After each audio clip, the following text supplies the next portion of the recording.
Hey gang, Larry Vickers here. Welcome back to the Wilson Combat 1911 upgrade video. We have our Colts back from Wilson Combat. We did a little plan A, plan B. There's some overlaps, so I'm gonna highlight the differences and we're gonna take you through what was done and why. Remember, our guideline was $899 MSRP. That's what we were gonna spend, or pretty close to that, on either gun. I went through the Wilson Combat website, went down the worksheet and kind of did a little pick and choose, so you got it right here.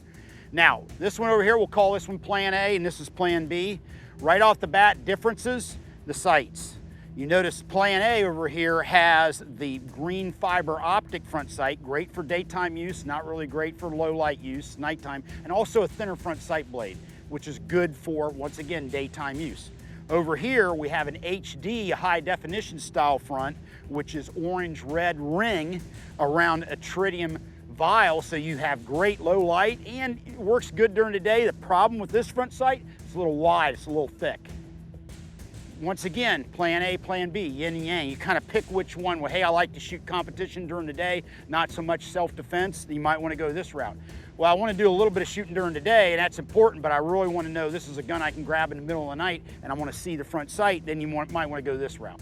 All right, now, moving to the beaver tails, another difference. This has a Wilson Combat beaver tail that has been custom installed, blended in, top of the line. Also expensive. Well worth it in my opinion, but remember, we were on an $899 budget, so you've got to watch the bottom line. Flip over to this one, you have a Wilson Combat beaver tail that's a drop-in. What that means is the frame does not need to be cut, all right? It's a simpler process. It's also cheaper. Works perfectly fine, works like a champ, feels great, but make no mistake, there's a reason why you spend more money for this one. So once again, it kind of depends where you want to put your money. This is a drop-in, that one's not.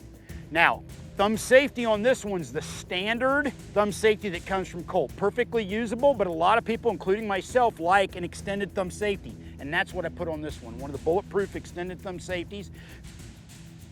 So I figured, hey, I've got a custom beaver tail fit on this one, but not a custom beaver tail fit here. How about we put the custom extended thumb safety on this one, and we'll use the standard Colt thumb safety on this one.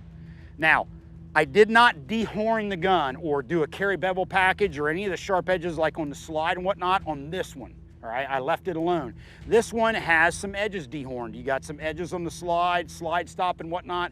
So for concealed carry use or for weapon manipulation, you don't have those sharp edges digging into you. So I kind of did a little pick and choose between the two. Dehorn, no dehorn. All right, now this one, flat mainspring housing, steel checkered. Perfectly sufficient, great piece of kit, gives you a little bit extra bite. We did not have it in the budget on either gun to checker the front strap. All right, that would have been a great thing to add, but we just didn't have it in the budget, so I decided, you know what, we'll keep the standard grips on both, but let me put a flat checkered mainspring housing on this particular one. This one has the flat serrated plastic mainspring housing, which is perfectly functional, that comes from Colt. Both of them have beveled magazine wells, all right? I decided to make sure that both of them had that because the ability to, that little bit of a chamfer on the magazine well is a real plus on a 1911 if you have to do a speed reload. So both of those, both weapons have a beveled magazine well. Triggers are critical on these, all right? This one has a solid trigger, this one has a 3-hole. Cosmetic, largely, but the other thing is we did trigger jobs on both. So Wilson Combat completely replaced the components on both of them in order to give them great triggers, and both of them have fantastic triggers. Wilson Combat's been known for that for decades. Functional reliability on both guns was excellent, so there's no need to really touch that.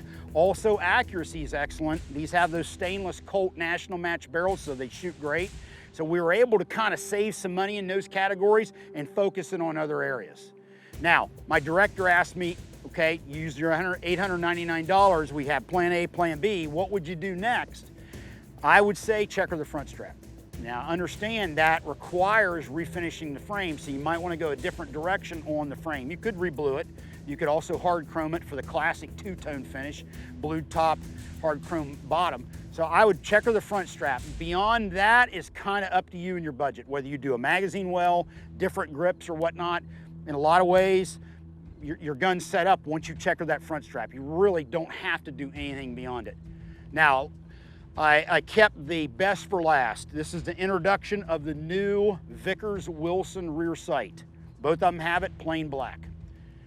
This rear sight is inspired by the fixed rear sight we used on a lot of our service pistols when I was in Delta. We used a fixed rear sight that kind of came back and gave you somewhat of a target profile. They were very rugged, outstanding sight picture. I realized Wilson Combat had nothing like that in their lineup, so I went to my buddy Guy Jubert at Wilson's and said, hey, why don't we do a Vickers version inspired by this old fixed sight we used to use in Delta, and you guys bring it out in your lineup. And these are the first of the couple that they brought out. It looks fantastic. This will be an option moving forward. It's a great duty rear sight. It works like a champ, just like the one we used back in Delta days. If you're gonna carry the gun concealed, you might wanna think about a sight that goes in a little bit different direction because there's a little bit of a snag hazard to it. We're fixing to light these things up. Special thanks to my good buddy Justin Baldini at Colt for sending the 2 base guns. Outstanding. And special thanks to Wilson Combat for stepping up to the plate to customize these guns to our specification. Stay tuned, we got MagTech 45 ACP on board, going hot.